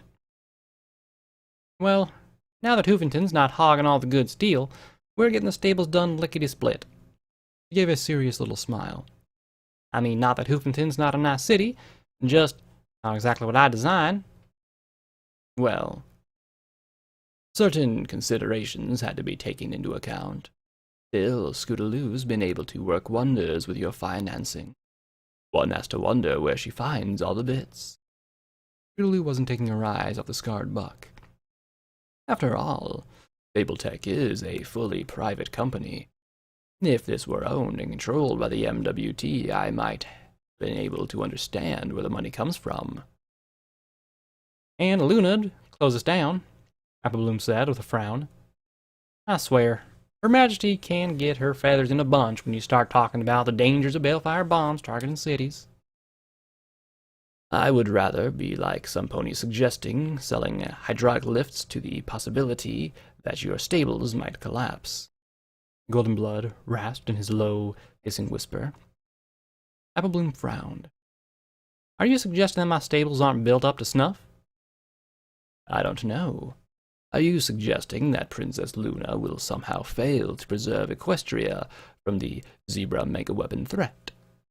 Goldenblood countered. "Reckon not," the red-maned mare muttered, then sighed. "Can't see the harm in taking a few precautions, though, just in case." "Yes. In this day and age, precautions are wise," Goldenblood murmured as he looked away. "Speaking of precautions, Goldie, I've made sure there's a spot reserved for you in Stable 1, right alongside their Majesties," Scootaloo said with a little smirk. "You'll have your own room and everything." "Thank you. I'll keep that in mind," Goldenblood rasped. And then he turned his eyes to the unicorn and smiled. "Sweetie Belle, please let me say what an honor it is to meet you. I'm quite the fan of your songs." The unicorn smiled back warmly. "Oh, why thank you," she said as she blinked in confusion. "But, you're not what I expected at all. From the way Rarity and Scootaloo talk about you, I thought you were some kind of blood-drinking monster." Goldenblood looked at the flushing Pegasus for a moment. Oh no, Miss Bell. I'm afraid I'm quite an ordinary monster. The three mares looked at each other with weak smiles, and he shook his head. Well, if you'll excuse me, I have business with the great and powerful Mr. Horse. Ladies. He gave a slight bow and walked down the hall. Well, he was nice, in a creepy, doesn't ever blink kind of way, Bell said behind him. So, want to get some Naponese, Scoots? Papa Bloom asked. The Pegasus grumbled. I've lost my appetite. Then the doors closed. Golden Blood chuckled to himself as he entered an elaborate waiting room. Tiny ponies frolicked on the table, and only a faint clicking gave hints that they were robots. In the corner was a primitive Protect-A-Pony with a placard reading Model Number 0. Paintings of desserts and fanciful moons rising hung on the walls, magically enchanted to twinkle softly. A brown earth pony wearing a large, elaborate pip-buck trot over to a little table where there were fresh apples, various berries, and a golden drink dispenser of some sort. Clearly, Rebronco wasn't hurting for bits either. The receptionist was behind the table, and she was a pretty young thing about my age. After assuring Golden Blood that Mr. Horse would be with him momentarily, she said into her headset, No, I love you more. No, I love you more. Ah, love. Golden Blood just sat quietly, not glancing at the clock on the wall nor at his companions. He simply sat there. I was nearly crawling up the mental walls as he waited. Then Golden Blood started counting down from 10. 3, 2, 1. The receptionist looked up. Mr. Horse is ready to see you now. He just rose and trotted around the desk and down the hall. He's in room. The mayor called after him, but Golden Blood kept going without looking back. Freak, muttered the mayor, before going back to gushing. No, not you. I love you more. Golden Blood seemed to know his way around well as he walked straight past several offices to a conference room. The yellow stallion, waiting inside, looked at Golden Blood with a cheeky grin. Hey, it's Moldy Goldie. How's it going? He asked as he sat upright on the edge of the table, without the help of robotic legs. He slid a bowl of orange squares towards him. Cheese squares? Golden Blood didn't say anything for a moment. Then he trotted around towards the brown-maned buck. So, meeting with Stable Tech go well? The yellow stallion shook his head with a suffering sigh. It's not fair. I mean, throw a fat stinking rich at me, and I'll have him eaten out of my hoof in the end of the meeting. What I'm supposed to do with 3 hotties like those? And Sweetie Belle! Sweet Celestia, it just ain't fair to bring flanks like hers into a business meeting. Well, I think it's a calculated move by Scootaloo to counteract your urge to digress on tech ideas with Applebloom by exploiting your penchant for lechery, Golden Blood replied. Or she's planning on Rarity killing you when she finds out you're drooling over her little sister. You think? Horse mused, scratching his chin. Yeah, I could see that. A highly elaborate plot to make Rarity snip my head off. Scoots is clever like that. He sighed and shrugged. Well, if you gotta go, I can think of worse ways. He lifted the bowl and tapped the button, knocking 3 of the bite-sized chunks into the air, and twisted his head to catch them in his mouth. Chewing loudly, he looked at Golden Blood. So, where have you been? I've been trying to touch hooves with you for months. Occupied, he said quietly. Yeah, super secret stuff, he snorted, rocking on the table. So, I got it. Golden Blood lifted a cheese square and popped it into his mouth. It tasted like bitter paste as he chewed slowly. Show me what you've discovered. The yellow buck grinned as he nodded his head and walked towards the wall. He reached out a hoof and pressed against a beige paneling. And then there was a click accompanied by the wall panel sliding up. Really? Secret passages, Horse? Golden Blood said with a sigh as he followed him inside, Hey, what's the point of designing an entire city and not having fun secret passages and the like? He grinned as he led Goldenblood through some metal hallways. Come in handy a few times when the MOMs come to call. Pinkie Pie's targeting you, Goldenblood asked with a frown. I'm a bad pony, Horse laughed. Well, not me personally, as far as they know, but I do business with them, so by extension I must be bad. But somehow, when the pinks come to call, I'm always miraculously out of the office. He gave Goldenblood a wink, and I felt the scarred stallion actually smile. They trot into a large lab space of some type, with a number of tools laid out on the table. Robotic horses were arranged along the walls or hanging half-finished from hooks. Now Goldenblood was looking around, not simply at random either. His head panned across the room as if he were scanning everything in sight. I see your work on the next generation of protector ponies is coming along nicely. I'm glad to see you haven't given up on them in favor of bigger, better, more expensive, glorified tanks, Goldenblood said as he looked at the magical hologram of the city. The core of Hoovington was arranged in 3 vague circles stacked atop one another and running north and south. The green bars representing buildings flickered occasionally and flashed. What can I say? Someday there'll be a big demand for robots that are more than killing machines. Applebloom got a kick out of my micro-ponies. Think I'll send her a holopony just for her to tinker with. Helping a competitor. I arched a brow. Stabletech isn't a competitor. We both have visions of the future. Hippocampus. Now they're competitors. More coal-firing plants now. Blah. They treat anything that doesn't involve rocks. Joke. A hooful of dams and biomass plants, a few solar projects, and a bajillion coal plants. He snorted scornfully. Once the Tocomare is working, Equestria won't need coal anymore. He rubbed his hooves together as he chuckled. Oh, I can imagine their wailing and gnashing teeth when we get the system online, and suddenly their entire business model becomes as obsolete as pony-pulled trains. Goldenblood nodded. If you can get it to work. He cocked a brow. Is that why I'm here? Maybe.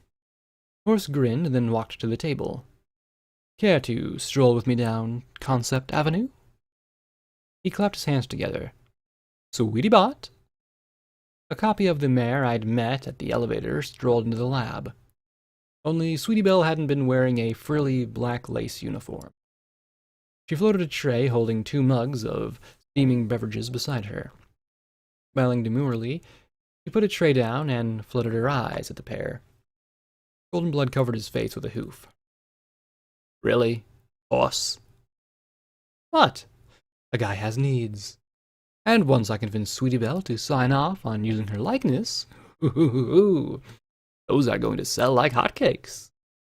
The yellow buck nickered, raising the mug in his hooves, and took a drink, leaving chocolatey foam dripping from his mustache. I could get you one. I'm thinking of running a whole line based on the Ministry mares, as well as some more generic versions. I'm questioning the wisdom of that in the long run, Goldenblood murmured, taking a drink. The beverage tasted like rancid piss. He set the cup aside and focused on Horse. Okay, to business. Horse sat upright on the table next to the tools, then picked up a rock that had been tied to a stick and held it between his hooves. What is this, and how does it work? Goldenblood looked at it flatly. A hammer. You swing it. More accurately, it's a lever that applies the force and swings it. Horse said as he set down the primitive tool and picked up a ball-peen hammer. And this? Same thing, Goldenblood said with a tone now suggesting this had better be going somewhere. But I think you'll agree more efficient, yes? Easier to swing, smaller, but focuses more force where the smaller area strikes. Better control than that? He gestured to the rock and stick, and Goldenblood nodded with a frown. Horse set it down and picked up a small hammer. It was made of some kind of shiny metal. This is titanium magnesium alloy hammer. He gestured to the taper head that came to a little striking surface. Perfectly balanced to maximize the force applied. You can tap a needle into a plank, or drive a 10-pony nail through a 2x4 in 2 hits. I can bang robots all day. He snickered at Goldenblood. After all, it's not the size that counts, it's how you use it. I'm fairly certain that you didn't call me here to make an innuendo about your hammer, Goldenblood replied with a larger hint of annoyance. Horse chuckled. Nope, good sir. Not without a few mugs of cider in me, at least. He picked up the next tool in his mouth and tossed it to Goldenblood. It was a tiny crystalline hammer about the size of my hoof. That is a force talisman used by my horn assistants. It can apply up to 10 kilomax of force in an area ranging from a decimeter to a diameter down to 1 millimeter. Why do you insist on using France units? He groaned. What's wrong with the equestrian standard? You tell me why we have 12 inches in a foot instead of 13, and why there are 16 ounces in a pound instead of 15, and I'll get back to you on that, Horse replied. Goldenblood set the talisman down in the row. Do you see the pattern? Horse asked as he gestured to the tools. Yes. Each one is more efficient than the last. More power, greater ease, less mass, Goldenblood replied. Bingo. I love working with smart ponies. He laughed, then grinned as he tapped the empty table next to the talisman. So, Goldenblood, what do you imagine belongs here? Goldenblood stared at the empty table, then looked up at the grinning buck. Whatever you're about to show me. Goldie, you know me too well. Horse chuckled as he reached under the table and lifted a tiny silver cube in his mouth. He set it on the table at the place where he had gestured. Ta-da! That's a hammer. Indeedly it is, he said as he took out a spark battery and a weird device with light bulb thingies attached. You know how this star metal stuff only reacts to one specific frequency? Well, watch it. What it does when we apply a little bit of magical power at that frequency, but modify the amplitude. He turned a few knobs. Goldenblood winced. Ugh, I hate that noise. Funny, I wasn't hearing anything at all.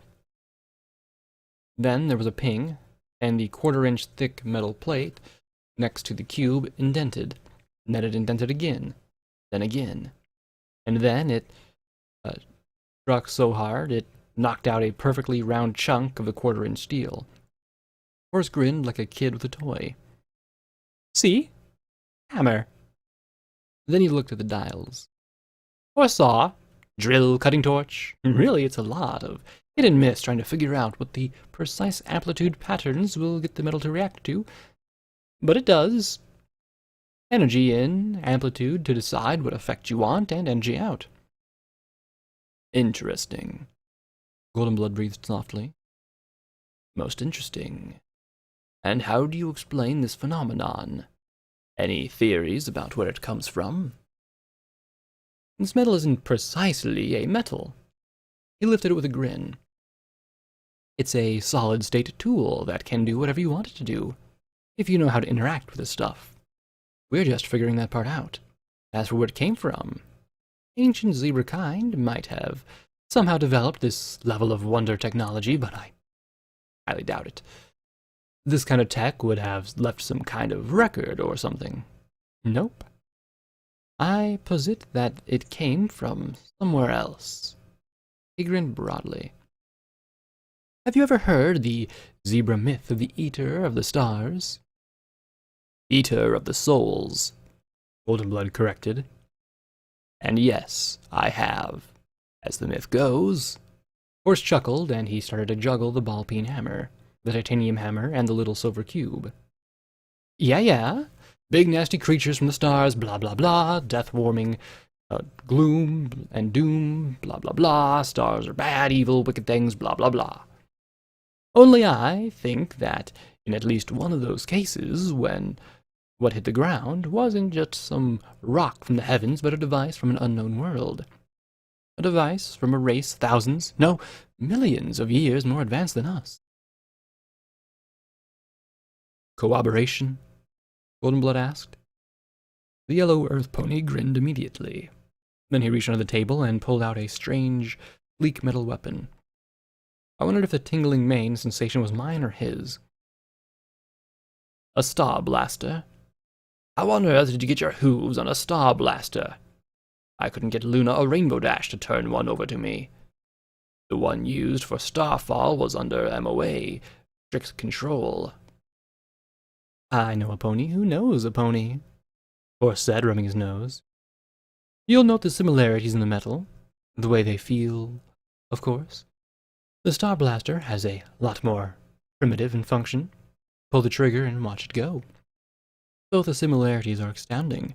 The star metal seems to be able to create magical fields of power and then use magic and natural energy to do whatever it does. He tapped the weapon. Clearly, both of these devices are non-terrestrial in origin. The zebra myth just explains the impact of the original device. It may explain more than that. Goldenblood frowned as he rose. Well, clearly this was quite a breakthrough. You have my thanks. Thanks? Goldie, Goldie, Goldie. Thanks is nice. Really.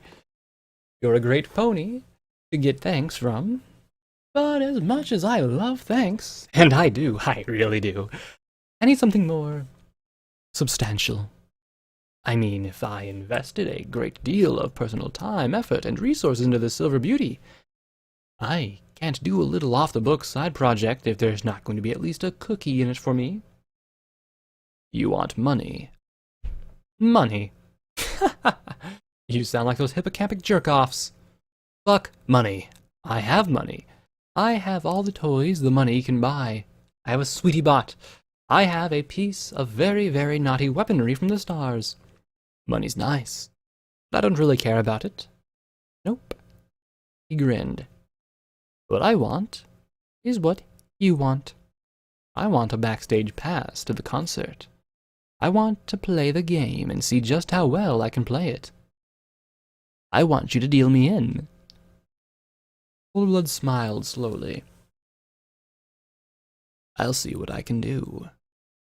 Ho ho ho ho. Horse shivered. I can just imagine what you can do.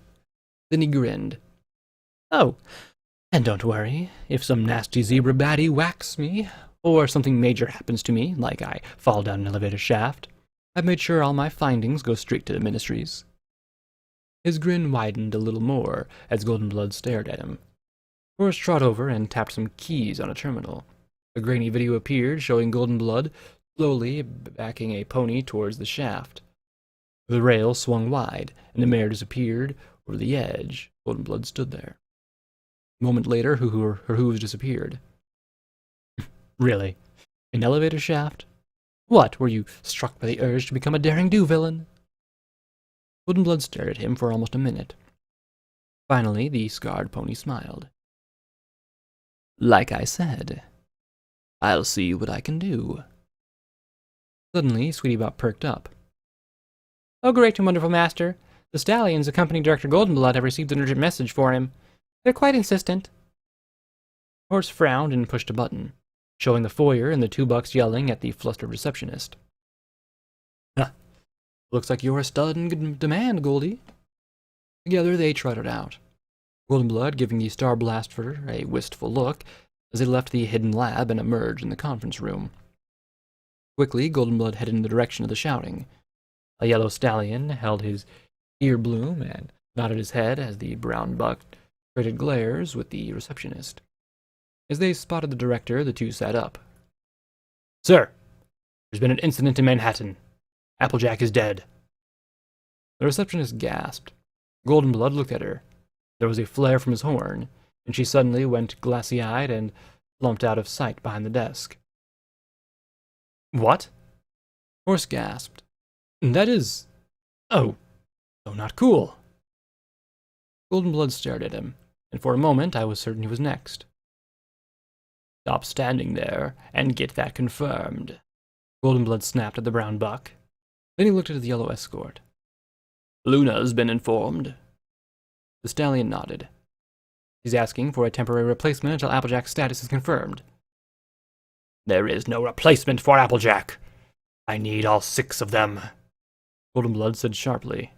Then he turned and looked back at the stunned stallion. He seemed to be making a decision. You want in on the game, horse. What, me? Ministry Mare or Stallion? He stammered. On a temporary basis. If Applejack really is dead, then there will have to be adjustments. He said as he looked away. Horse just grinned. All right, Goldie. You got yourself a deal. Goldenblood looked back at Horse. Oh, I certainly did. And if you're so keen on playing Horse, I'd clean out your records when you get back. He turned for the doors and snapped at the yellow escort. I need a skywagon. Now. We need to get in place before news gets out. The ministries are going to be shaken and the OIA needs to be ready. Come on, Horse. We're going to Canterlot. Cool. Horse grinned as they stepped on the elevator together. Hope Applejack is okay, though. She is one cool mare. You'd better hope so as well. If she is dead, I'll have to find out who's responsible and remove them just to be safe. Odds are I'll have to include you as well. He said grimly. Horse's smile disappeared, and the world swirled away. I came out of the memory orb feeling ugly. A Goldenblood memory, planted in a safe where I probably would have come across it. And if I hadn't, odds were one of my friends would. I lay there on the bed, trying to ignore the burny, itchy sensation of my face. It made me feel like I had rat roaches wiggling under my skin. I felt the pull of gauze and listened to the beeping of the monitors. Dealer freaks out just as I find it and tells me to stop and quit. And if there were even an option anymore, Horse talks about the star metal as some sort of uber technology from aliens or something. I didn't believe in coincidence anymore. Some pony had wanted me to see that. Dealer hadn't. How had he known? Really, how did the dealer know anything? The golden color of the memory orb, maybe? Maybe.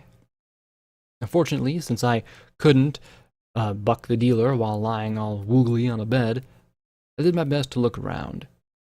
Funny, my EFS was doing freaky things. There were scrolling lines of data, as if it had been doing the techno-pokey. I wished, yet again, that I had Midnight nearby to explain just what my Pip-Buck was doing. It flashed the data. Then a prompt appeared. EC1101 navigational data updated. Next waypoint. High Tower Transmitter. Oofington. I'd been put in a hospital bed, one with musty-smelling sheets. Next to the bed was a table lined with heavy books. Equestrian legal statutes, history of the law, and a dozen files sat in stacks. This had to have been Chief Justice Fairheart's room. I glanced around and spotted a security camera in the corner of the room, up against the ceiling. Had EC1101 found the camera, checked the footage, and determined she was dead? Could it do that? Had Dealer been involved? I groaned and clenched my eyes shut. Too many fucking questions! I snarled as I slammed in my pillow. I levitated over and over the top file, wondering what Chief Justice of Equestria was up to right before the bombs fell, and made everything moot. My eyes scanned from page to page, and then I looked at the title. Legal Review for the Removal of the Ministry Mayors from Power for Crimes Against Equestria. What the fuck? I couldn't understand more than the basics. It might have been talking about law, or it might have been giving me directions on my Pip-Buck applications. The core of the report seemed to be listing the crimes of the Ministry Mayors that they committed over the last 10 years in the name of ending the war, and the prosecution of those crimes when the war was concluded. I looked at the second file. Articles of treason brought up against Goldenblood. The third was an investigation of the legal option of forcing Luna from the throne and restoring Celestia to power. There was a file asking the question of whether the power and authority of the princesses ought to be absolute, the potential legality of Pegasus' succession, accusations of cronyism and nepotism against Applejack, abuses of power against Twilight Sparkle. The charges against Pinkie Pie were practically a book.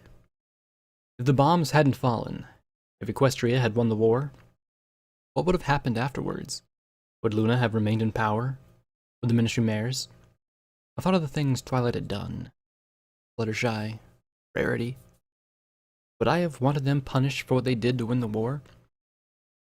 As much as I hated myself thinking it, yes. At least out on their rumps. But I'd want a whole slew of them punished as well. Yes, they were at war. Some of the things they had done were simply evil. 20 years of war. Over. But peace? That was a long ways off. Glory probably wanted me to stay in bed, but honestly, I didn't feel hurt enough for that. I slipped out and looked at myself in the mirror. I didn't touch my face, that would probably take the longest to heal. Instead, I used my horn to magically peel away the gauze on my neck, where I could get a good view. The hide beneath was, well, white. It had a strange diamond pattern dotted across it, and I could see the red mark where it bonded with the dingy hide. "How are you feeling?" Lacuna asked from the doorway. She looked at my shoulder and sighed. "Blackjack, Glory did not simply wrap you in gauze for the fun of it." "It itches," I said, reaching up to scratch it. A glow around my hoof halted me. Okay, I was the big bad security pony. I could handle a little itching. "Listen, Lacuna, about what I said. You didn't say anything that wasn't the truth," he replied calmly. "Twilight Sparkle has had 2 centuries to think about her mistakes, to dwell on them, in fact. Many of the memories in me came from her regret. The sad fact is, as good a pony as she was not perfect. As good as her intentions were, they were not always have the results she intended. She did things that were wrong because she believed that, in the big picture, they would be vindicated." "The ends justifies the means?" I asked, looking at the folders. "There was a war to win," she said quietly, looking at her hooves. "Sorry." I sighed and closed my eyes. I'm no pony to judge, Lacuna. Even if I do, I shouldn't. I'd felt that urge to win at any cost, even if it was wrong. It was something I couldn't escape. If the goddess is listening to you, tell Twilight that I'm sorry. Discord was still a mistake, Lacuna said firmly, but then looked away. But you are right. He should not have been used like that, or left in that condition. We should have done better, and we wanted to give Luna her war-winning potion so badly. Is Glory with Scotch and P21? I asked, trying to scratch at the gauze. She smacked my hoof away with her own. She is. She feels it not best to leave him alone after what he did. I sighed. He's got problems. Big problems. But that's okay. We can keep an eye out and help him work through them. I looked at the big alicorn. He's not the only one. Glory tell you about the dreams she's been having about Rainbow Dash? Yes. It was quite distraught. Given her appearance, it was understandable. Lacuna replied, Don't worry about it. Hello? Have you seen our group? The only pony I don't worry about is... Boo? I don't worry about Boo. Then I blinked. Wait, yes, I do. Do you really think she doesn't have a soul? She's just a pony animal? I don't know. The evidence is against it, and Twilight never had the opportunity to explore the potential of blanks any further. If the Chimera files, there were some blanks were observed for more than a year and never manifested personalities or cutie marks. They could be trained to respond to stimuli, but were never more than that. The results confirmed what we wanted to believe. Blanks were a perfect source for needed organs. Otherwise, Scotch's life and your vanity were purchased at the cost of innocent lives. Okay. That was enough thinking about that. I turned off the monitor. Actually, I mashed buttons till it stopped beeping. What about Glory? Do you think she isn't turning into Rainbow Dash, is she? Speaking of her, I really wanted to check in on Scotch. And Scratch. I really, really wanted to Scratch. And find out where Rampage had gone to. And figure out how to get the high tower from here. And how to treat an X addiction? I suspect not. Lacuna replied as we walked out of the hall. When I looked at her in confusion, she elaborated. Her behavior hasn't really changed, and while she may have been dreaming about the Rainbow Dash, her sonic rain boom was well established and is probably well known in Pegasus history. She begins having memories of private things, inconsequential things. That would be the time to worry. So then, am I being possessed by a mysterious unicorn in black who's been invading my dreams? I asked with a cheeky grin. Lacuna just looked at me sadly, and my grin slackened a little. Okay, not something to joke about anymore. We came around a corner and spotted Glory slumped against the wall wearing a blood-splattered doctor's coat. Inside, Scotch lay in a bed almost identical to the one I'd woken in. Boo was curled up at the foot. Peter One just sat there with that empty, forsaken look. I looked at the bandages wrapped around her eyes, the machine beeping softly. I knelt beside Glory, but she just gave a little snore and pulled up. I smiled and brushed her pretty prismatic mane. A bit short for my taste, but nice. Can you get her in a bed?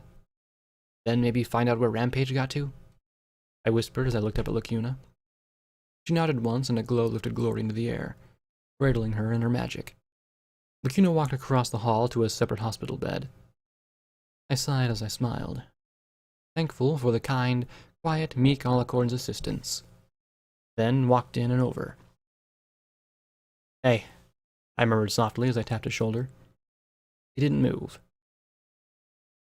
I should have told her, he said quietly. Yes, you should have. Tell her now.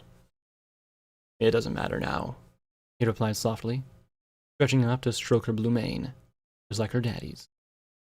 I thought, when I saw her in the pod, if I just touch her, maybe I'd be able to say it.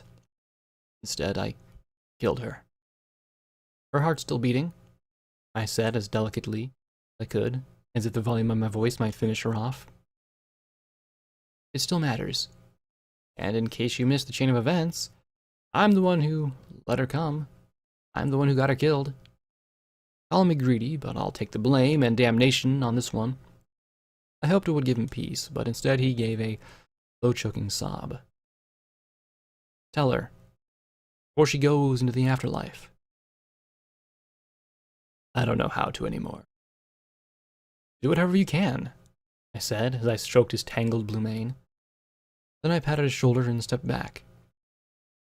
Come on, Boo. Let's give them some space. The pale mare sat up, blinked, and looked flatly at me, and lowered her head once again. Snack cake, I said as I reached out. Okay, never mind. Where did Glory put my gear? Back in the operating room? She's fine here, Peter One said hoarsely. Thank you. I smiled sadly and patted his shoulder one more time, then stepped out. As I started to close the door, I heard him take a deep breath. Maybe it was rude of me and wrong of me, but I didn't shut the door all the way and leave.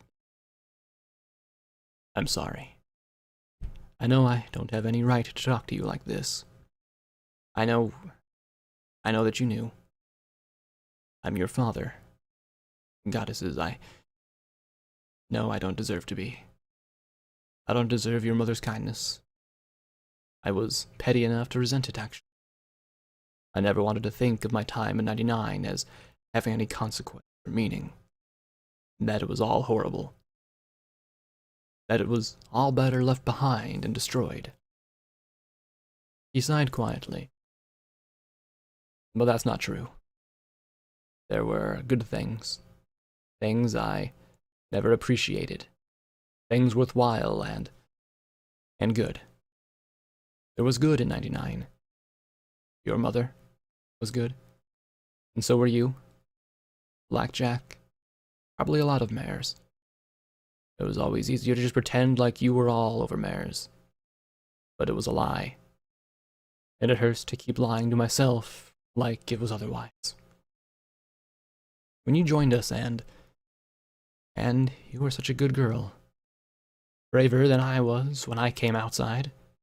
You followed us all over the place, even into places no filly was meant to go. And when BJ told you who I was, I couldn't face it. Not because you were a lousy daughter, but because I don't deserve to be your father. I'm a coward, Scotch Tape, and you deserve better than a worthless pony like me.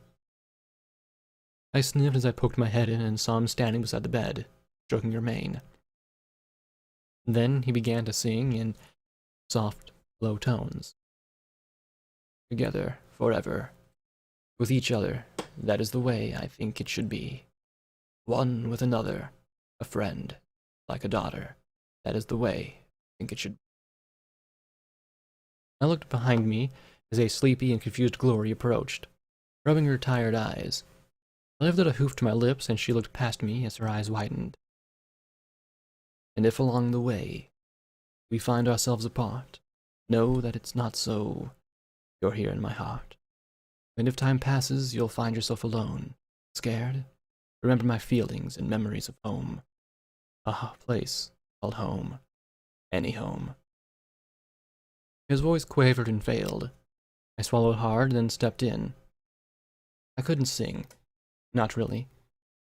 But I could try. For him. Together. Forever. With each other. There is a way. Hope it will be. One with another. A friend, just like a brother. That is the way I think it should be. He looked at me, tears shimmering and threatening to spill as his eyes met mine. Somehow our words aligned as we felt the same things and put them together. Behind me, I heard Lacuna approaching with Psycho Shy and an adolescent rampage. If that yellow featherbrain so much as snickered, I'd buck her into the next week. And if along the way we come across some troubles, I know I'll be able to face them with you beside me. And if, as time passes, you find life painful and hard, remember my friendship, and know that I'm here with you, right beside you, always with you. We looked down at her still form, and sang the phrase over and over again. Glory and Lacuna joined in, even Rampage. Together, forever, with each other. As our voices grew, softer and softer, and then silence, save for the slowest beep of the monitor. Then I saw a tear creep down Scotch's cheek. Each one stared as tears of his own flowed freely. Slowly he reached out with a hoof and wiped it away. The little filly sniffed and whispered softly, "Daddy." With a sob he leaned over her and held her carefully in his hooves as he began to shake. The green filly pressed her face to his neck, crying beneath the bandages as she hugged him back. I sniffed, feeling tears spilling down my cheeks and feeling like a pony, a whole, intact pony, for the first time in a very long while. And since there wasn't any more room to hug Scotch, I hugged Glory, and the very perplexed-looking Boo instead. I looked at Psycho Shy, expecting disdain and disgust. Instead, there were tears in her eyes, too. I was shocked to see Rampage embrace her fellow Reaper. Together. Forever. With each other. Footnote. Maximum level reached.